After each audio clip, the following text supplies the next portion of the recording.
Today's Extra. Welcome back into the Anglers Extra pregame show ahead of Game 12 of the season. Chatham back at Veterans Field and hosting Brewster today on a sort of misty day at Veterans Field. And it's time for Catch of the Day. I'm Hudson Ridley, joined by assistant coach Tanner Riley, the first non-player on Catch of the Day this year. It wasn't too long ago where you were a player, but now your first coaching gig. Walk me through the process of going from player to coach. Oh man, it's tough being the young guy on staff. Sometimes you just got to be the grunt and make things happen. Just kind of fill in where you can, and teach when I can, and then a lot of learning. It's a lot of learning. Being on this side of things is a lot different, a lot more responsibility, a lot more eyes on you, as you'd imagine. It's just so you just got to be on your A game all the time. Mm-hmm. As a player, you really just got to take care of your body and just be healthy. Here, you just got to take care of everything. It feels like, So it's a good place to be. I enjoy it. Mm-hmm. When you talk about grunt work, what does that mean? Taking care of the field, man. That's the best part. Getting to hang out with Robbie, our grounds crew guy, has probably been the highlight so far. He's the best, man. But, yeah, taking care of the field and making sure everything's aligned and riding on the bus, man. Riding on the bus. I enjoy it, so it's been fun. What have you learned from Robbie doing grounds crew? Oh, man, anything. How to do that Chatham sign right there, how to put it back there, the paint. Mm-hmm. Man, he's just fun to be around. That's all he is. Mm-hmm. Why come to a place like Chatham? I follow Brett Doe. Met him in high school at a church event, and then later he coached me in junior college, and then he asked me to come coach, and I just felt it was a place to be, so here we are. Mm-hmm. Brett Doe, one of the three assistants on this team. What's your relationship been like with him since you decided to sign up and become a coach with him? Right. The drive here, man, there wasn't 15 minutes of quiet, and we drove for whatever it was, 30 hours, so we're just getting along really well. And Sanagorski, he just got here too. He's been great too.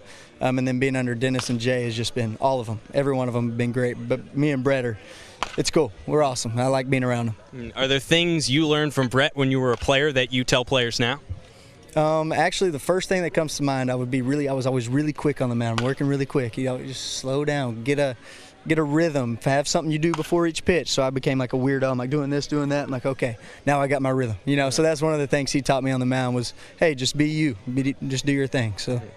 When you see guys out here do that, do you tell them that same speech of, I used to do that, I used to be crazy like that? Yeah, no, so I try to not push too much because everybody's got their own personality. If you're a 5, you need to play at a 5. If you need to get to a 10 to play, be a 10. So just trying to bring the best out of everyone at what they need, not necessarily trying to drive what I was as a player, but what they need as a player. So that's been fun. Chatting with assistant coach Tanner Riley ahead of Game 12 of the season at Brewster.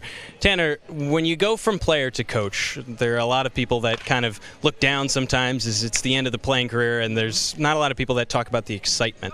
When you think about coaching, what makes you excited for your future in coaching?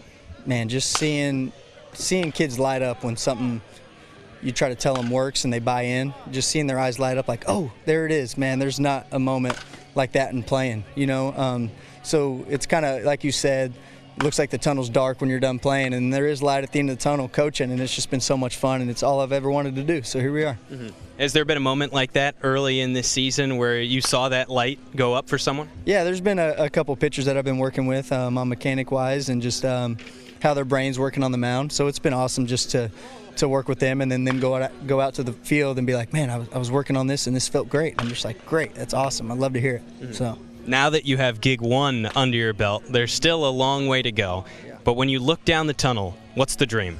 Man, the dream's always been the big leagues, but really just to be where God wants me to be, man. And I never know where that's going to be. I don't think any of us do. In my entire adult life, it's been like, what's going to happen in the next couple months?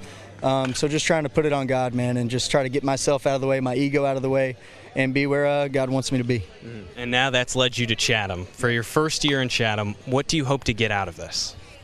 Man, shine the light of Jesus. I want to just be that for people that never felt the love of Jesus, and just to show grace to everybody and to love everybody. And I know not everybody's going to like me, and I'm not going to like everybody, but as long as love's in the picture, man, it fixes everything. So just trying to love everyone I'm around and just have fun, man. Being at the baseball field, there's nothing more fun than that. Great messages from assistant coach Tanner Riley ahead of Game 12 of the season here on Catch of the Day. Tanner, thank you for joining us. Thanks, Hudson.